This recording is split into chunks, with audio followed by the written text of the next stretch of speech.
আসসালামু আলাইকুম guys, welcome to my channel. তো আপনারা দেখছেন লিপকা কিচেনের রান্না, আর আমি আজ বানাবো ডোনাট।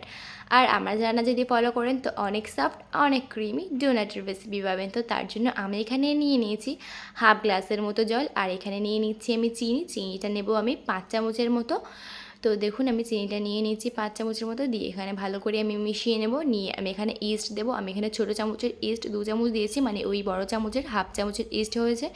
আর ইস্টটা দিয়ে আমি ভালো করে মিশিয়ে নিয়ে 10 মিনিটের মধ্যে এখানে রেস্টে রেখে দেবো। আর দেখবেন যখন এরকম গ্যাজা গ্যাজে উঠে আসবে আর একটু দুর্গন্ধ বার হবে, তখনই ভাববেন ইস্টটা পারফেক্টলি হয়ে গেছে, আমি ইস্টার ওই পানিটা।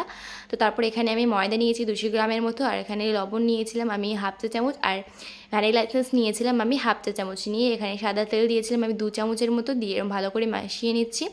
আর যাতে ময়দাটা দলা পেকিয়ে না থাকে, ছাড়া ছাড়া হয়ে যায়। এখানে গুঁড়ো দুধ নিয়েছিলাম আমি 1 চামচের মতো, দিয়ে আমি ভালো করে মিশিয়ে নিচ্ছি। এটা নিয়ে আমি ওই ইস্ট আর চিনি গোলা জলের মিশ্রণটা দিয়ে আমি ভালো করে ময়দাটা মিশিয়ে নিচ্ছি। নিয়ে 40 মিনিট পরে এটা আমি খুলছি, তাহলে 40 মিনিট আপনার রেস্টে রেখে দেবেন। দেখুন এরকমভাবে কত সুন্দর হয়ে যাবে। 4 সাইড দিয়ে এভাবে নিয়ে আপনারা বেলতে থাকবেন, আর অবশ্যই 4 সাইড দিয়ে নিয়ে এক জায়গায় করবেন, তাহলে সুন্দর করে হবে। আর এরকম বেলে বেলে আমি এখানে ডোনাট কাটার আমার যে শেপটা হয় সেটা আমার কাছে ছিল না, তার জন্য আমি গ্লাস আর একটা ব্যাটারের ডালা নিয়ে ডোনাটের শেপ দিয়ে দিচ্ছি। তো আমার দেখুন একটা আমি কেটে নিয়েছি, আরও একটা সেমভাবে আমি কেটে আপনাদের দেখিয়ে দিচ্ছি। আমার ডোনাটের শেপ দেওয়া হয়ে গেছে। আর এদিকে আমি সাদা তেল ওভেনে বসিয়েছিলাম, ওভেনে বসিয়ে আমি ডোনাটগুলো এখানে ছেড়ে দিচ্ছি। আর অবশ্যই ডুবো তেলে ভাজবেন, আর এরকম গ্যাসের ফ্লেমটা আস্তে দিয়ে রেখে ভাজবেন।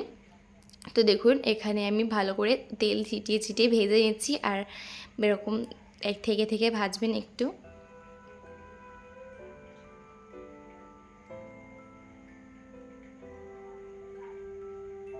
এরকম উল্টিয়ে পাল্টিয়ে ভেজে নেবেন। আর দেখুন কত সুন্দর আমার ডোনাটটা ফুলছে। তো আমার রেসিপি এরকমভাবে ফলো করলে আপনারাও এরকমভাবেই বানাতে পারবেন। আর যখন দেখবেন এরকম কালার এসে গেছে, তখন দেখবেন একদম পারফেক্টলি হয়ে গেছে। আর আমার ভিডিওটা ভালো লাগলে অবশ্যই লাইক, কমেন্ট, সাবস্ক্রাইব করো। আর এদিকে দেখো আমার ডোনাটটা আমি সার্ভ করে নিচ্ছি। আর অবশ্যই ডোনাটটা ঠান্ডা হলে আপনারা ক্রিম লাগাবেন। তো আমি দেখুন এভাবে একটা বাটির মধ্যে ক্রিম নিয়ে ডোনাটটা ওর মধ্যে দিয়ে আমি ক্রিমটা লাগিয়ে নিচ্ছি।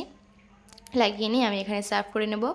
আর ভিডিওটা ভালো লাগলে অবশ্যই বাড়িতে একবার ট্রাই করো। তো আর লাইক, কমেন্ট, সাবস্ক্রাইব তো অবশ্যই করো। আর এটা দেখুন অনেকে আমি সার্ভ করা হয়ে গেছে, চকলেট দিয়ে সার্ভ করে নিয়েছি, আমি সুগার বল দিয়ে দিয়েছি। তো আজকের জন্য বাই বাই, আল্লাহ হাফিজ।